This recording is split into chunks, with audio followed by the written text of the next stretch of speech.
Moxley versus Omega for the AEW Championship. It actually, man, it was old school match. It was a throwback to what wrestling was. I think back in WCW, it definitely had that WCW feel in it. Seemed like the whole way, even with not a whole lot of fans. And I was like, wow, it seems like the war with WCW and WWE all over again. That's what it made me feel like. And I go, wow, this is pretty good. In the addition of Sting, and you was talking to me about the intro Sting made and the Winter's Coming thing. I went back and watched it. It actually was pretty cool.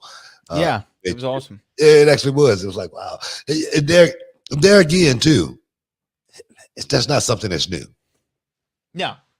That's not something that's new. That's the way wrestling used to be, like all the time. It always was something like that. And you can are they ran those promos for 4 6 8 weeks, and then next thing boom. You know what that I'm gonna tell you exactly what it reminded me of, and it seemed like the same person produced it. The same person that produced Glacier. It did have a Glacier vibe. And for a minute, I thought it was going to be Glacier. I really did, because I know I did. Because remember, Glacier came out, I think it was at All In with Cody.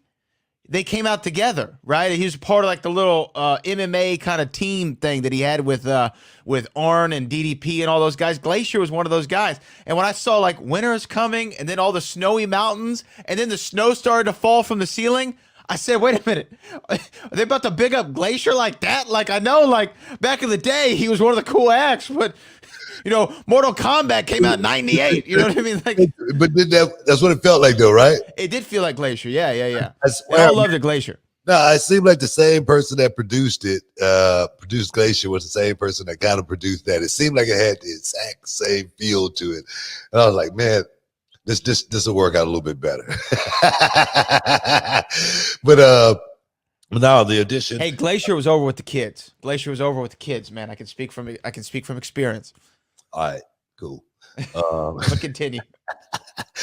No, but that main event, man, like I say, the finish of it, it wasn't anything special or anything like that, but it was old school to the point to where the fans go, oh, come on, no.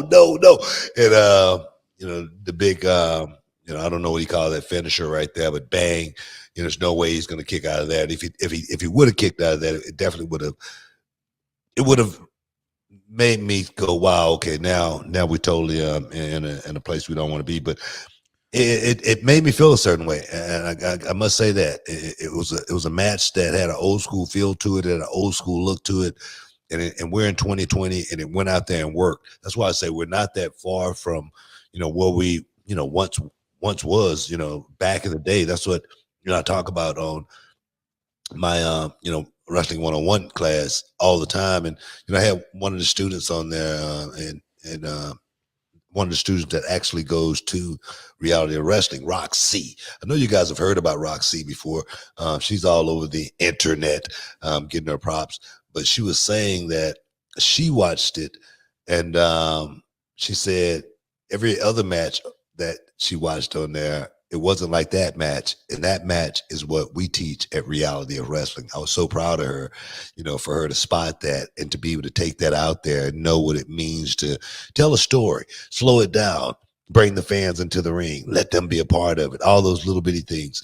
Those guys went out there and did, and I give them, big ups for keeping wrestling, old school. Yeah. I'll tell you a few things I liked about the finish. One, it was unexpected. I did not see Don Callis getting involved. It didn't even cross my mind because they did a really good job of introducing him a few weeks back on TV, on AEW television, and just saying, oh, he's a close friend of Kenny's. He wants to be here for the match. I didn't think anything about it at all. And then if you watch the psychology of the match and how they were laying it out, it almost led you to believe that Moxley was the one who was going to turn, right? He was being a little overly aggressive. He went and grabbed the chair at one point. The week prior, he blindsides Kenny Omega when Kenny's making his entrance through the tunnel. So they had kind of set up like, hey, maybe Mox is gonna take a little turn to the worst, turn to the dark side here. So that made it even more unexpected for me. And the match itself was really sort of almost irrelevant after the finish. And I think that you and I spoke about that, and you're like, that's what a good wrestling match is, where you just remember that amazing finish, right? When they pull it off. You remember the match. Of course, you go, man, you remember the match, yes. You know if the match was good or not. Yes. But the finish, you go, oh, man, I can't wait to watch next week. And that's what wrestling always made me feel more than anything, was to motivate me. That's why I loved watching Houston wrestling back in the day, because every, Saturday night they would go off there and said, we gotta go off there. And two guys would still be fighting. And you pulling your hair out, going, come on, dog, just give me 5 more minutes of this. And then your mom telling you, go to bed after that. You know what I mean? But the way that it finished, Kenny Omega is the new AEW World Heavyweight Champion. And Don Callis ends up getting involved, foreign object, boom to the face, finish 1, 2, 3. And they steal the belt. They run through the whole backstage. And this was the spot that I loved. And I think that maybe it made us both think about the old school kind of 90s WCW Nitro of it all, right? It had that wild and crazy finish to the show where Kenny's running through the back with Don Callis. Everyone's looking at him. You even saw Tony Khan with his headset looking like this. All the boys like, what did you do? What did you do? Kenny's not looking at anybody, blinders. You know what the best part about that was? It is wrestling. Wrestling is just so wrestling, and I love it. That they're running to the car, and the guy comes out from out of nowhere with a microphone. Hey, can I get a word with you? And you know what the funny thing is? Didn't even know if there was a camera following Kenny or not, right? Paparazzi or something. What's that? That's the part I like more than anything. That is wrestling 101 at its finest, man. I'm serious. Yeah, and then he asked him. I just want to say, and then he asked Don Callis. The interviewer asked Don Callis, so wait, what's going on? What's the point of this? And Don Callis said, you're going to hear about it on Tuesday. And the guy was like, wait a minute, Wednesday night is Dynamite. Dynamite's on Wednesday. He's like, I know. Impact on Access TV. Get in the car, and this car takes off like a rocket, right? Yeah, takes off like a rocket, speeds off, show goes off the air. Great finish. I said it, a little while back, right? I said it's just a resurgence of Impact Wrestling. I don't know if you remember that. I remember. There again, man.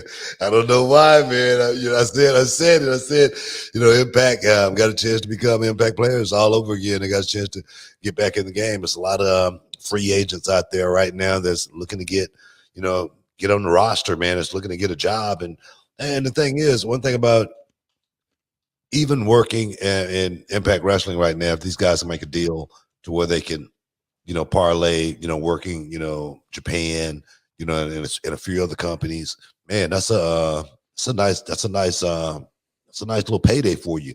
Hell yeah. You can make some real money, as well as keeping your presence alive more than anything, as far as just being on television. Even if you're on reality of wrestling, somebody's watching you. If you're on Access TV, somebody's watching you. Mm-hmm. So now being a part of AEW, somebody's going to tune in on Tuesday night and watch Impact. I think last week they had the highest rated Impact show on Access since they've been on there. I think nice. Just reading that, and this right here should give it even more of a bump. But there again, if the more wrestling out there, man, the more wrestling content, the better for the boys. A lot of guys going to be able to, feed their families more than anything. And I think I really feel like it's enough room to go around, and that to crank the heat up even higher is something that's just inevitable. It's just something that's got to be done. The war is on. The war is on. The war is on Booker T, and I'm excited to see where it goes on Tuesday. Like I said, Impact has my eyeballs on Tuesday evening, and then I want to see what Sting says on Wednesday Night Dynamite. I'm interested, and I'm interested in TLC coming up because they just made official Roman Reigns versus Kevin Owens for the Universal Championship. There's a lot of good stuff happening right now that I'm interested in the world of sports and I'm entertainment. gonna tell you right there, I was thinking about that match right there. Kevin Owens, he's one of my guys, man. Kevin Owens is one of my guys, and I wouldn't underestimate Kevin. Walking in and walking out champion. He's one of those guys. He's a blue collar guy. He's a guy that knows the inside of that square circle like the back of his hand. Is there a better wrestler in the WWE than Kevin Owens? I don't think so. He's really that good. Are there guys that work on this level? Of course, but if there, are there anybody better? I don't think so. He's been around the game and studied it for quite some time. So definitely looking forward to being at TLC. I'll be there. But guess who I better not run into? Who? Ariel Hawani. That's what I'm gonna start calling him. Ariel Hawani, because his daddy thought he was a girl. Hey guys, we gotta get up out of here, Bradley. I appreciate you.